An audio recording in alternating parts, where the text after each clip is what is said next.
It's Boxing Day 2021. This is my Christmas present to myself. It's a 160 watt flexible solar panel. On the back of the boat I have my permanent 20 watt panel set up, which always keeps the battery charged. This is if I go away camping to keep the battery charged up each day if I'm running my little fridge. So I'm just about to jump in the boat. I've been running for 3 days now my fridge. I've just left it on with a bottle of Coke in it. And so far it seems to have kept the battery fully charged. So it's about 10:30 in the morning and I'm about to jump on the boat. As you can see, it's a bit of an overcast day, but I'm expecting the battery to still be at full charge. So here's the panel. I've just got it tied on the front. I've made up a cord. I've got a pack of these MC4 connectors so I can easily make up some wiring, and it's just going through the front hatch at the moment, and I'll show you how I set that up inside shortly. So here we are on the boat. I've just jumped on. This is just fired up.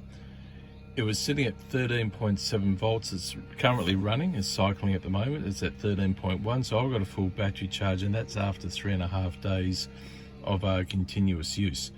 So that means that that solar panel, that 160 watt plus the 20 watt panel that I have out on the back there, between those two, that's keeping the battery fully charged running a fridge. So I'm really impressed with that. So up the front of the boat I've got 100 ampere hour battery, which is enough to run this fridge for at least 2 days, maybe 4 days, without having to recharge it to get down to its 50%.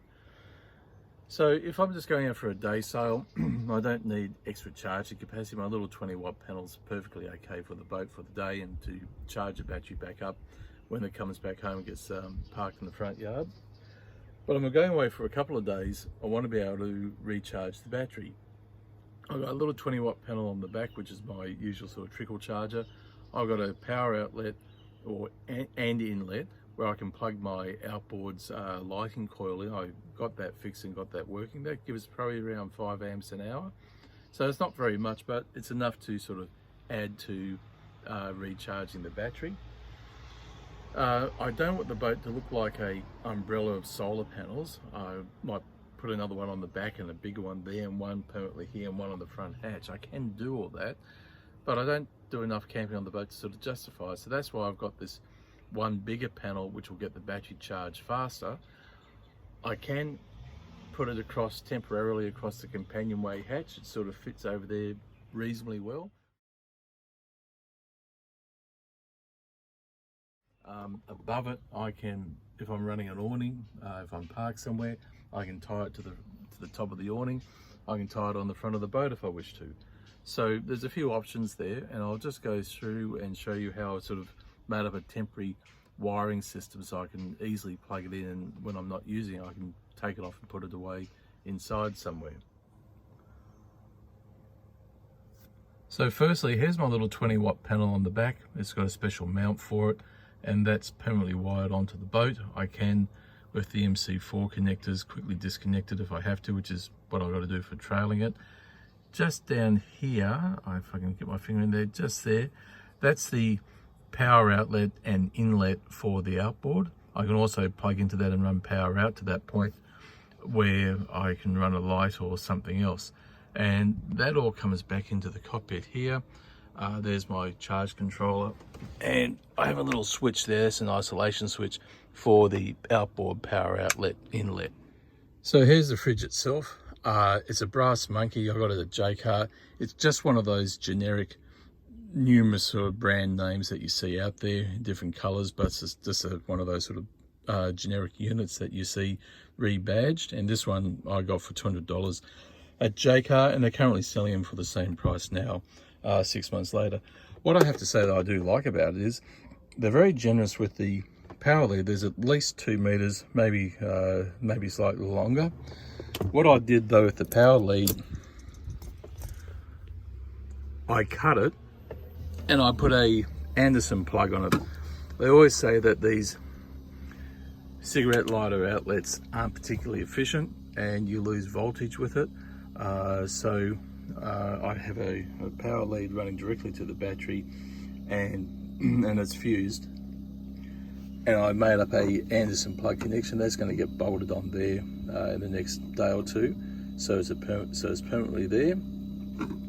If I want to run this in the car, I just kept the bit that I cut off, and I put an Anderson plug on the end here, so I can plug it into the lead, and now I can plug this into the back of the car if I wish to. So in the meantime, I'm just going to stick it back in there.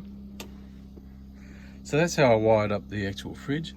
Now for the solar panel, what I did, I ran a power lead up to the battery, which is this one here, and I put an Anderson plug on it. So under the bunk, I don't know if you can see, it just goes through the bottom of the bunk there and runs up the front of the boat, part of the mess, up to the battery. The solar controller, this came with the panel. I'm going to put a bit of Velcro on the back. I'm just going to stick that there so I can take it in and out as I wish. And these MC4 connectors, which is your standard solar panel connectors, I just bought a pack of like 10 or 20 of these things. And I've got a crimper, so they're very, very easy to make up. I just put a couple of meters of cable on it, so I can run it up through the front hatch, or I can run it up through the companionway hatch. So I've got a couple of different options of where I can put it. So that gives me a reasonable amount of flexibility. You can see that it's currently producing 13.6 volts. It's putting power into the battery, and my other main one here is doing 13.4. I'll put two 2-litre bottles of Coke in there. I've got, this is frozen. This is my my gel pack, and I'll just close it up. I've set this to minus 4 degrees. It's about 12:30, the sunset's come out, so I should have plenty of charging time between now and sunset to keep the battery topped up. It is a warm day. It's close to 30 degrees, being summer, and yesterday was 34, and it's going to be sort of like high 20s, low 30s for the next couple of days. So this should be a pretty good test for it, and we'll come back in the next day or so and see how it's running. It's the 28th of December 2021. This has now been running for 5 days, the last 2 days in the freezer mode, and from about 6 o'clock last night I cranked this down from -4 to -7 degrees. It's sitting at 13.6 volts, which means I still have a full battery charge. So I think that proves that my solar capacity is more than enough to run this little fridge freezer unit in the freezer mode, which is more taxing than just the fridge mode. The other thing is, it's also been really cruddy weather for solar. It's been running, well, here it is now, it's cycling, so it's down to 12.9, 13 volts as it cycles. So it seems to be cycling about every 10-15 minutes. But it's been sort of overcast weather pretty much the whole time. I haven't had really good long sunny days. It was raining all day yesterday, so it was heavily clouded and raining. And I cranked this down extra far at 6 o'clock in the evening, so it didn't have a full day to really get a good charge into the battery. But for all that, it's the solar panels has maintained the charge in the battery, so I'm pretty pleased with that performance. As far as the freezer goes, well, it's pretty mediocre. This is still frozen. It has, crank it down, it has frozen this bottle, but it didn't freeze this one. This one is still just sort of super chilled water. And maybe if I run it for another day, that will freeze down as well. But it has actually frozen stuff.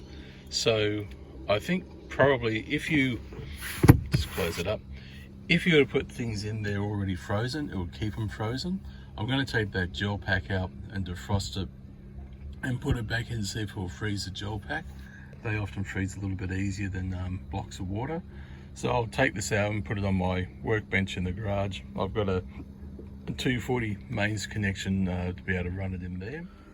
So the final test, I've got it plugged into 240 volts. There's the transformer. It's been running for a day.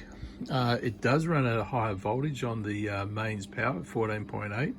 So I don't know if that makes it work any better or efficiently, or more efficiently. This is frozen, that's frozen, and this final bottle did actually freeze. So it's everything in there is actually now frozen. So it does actually work as a freezer. May not freeze things super fast, but it does actually work. So there we go. So that's my 15-litre Brass Monkey generic rebranded little fridge freezer unit.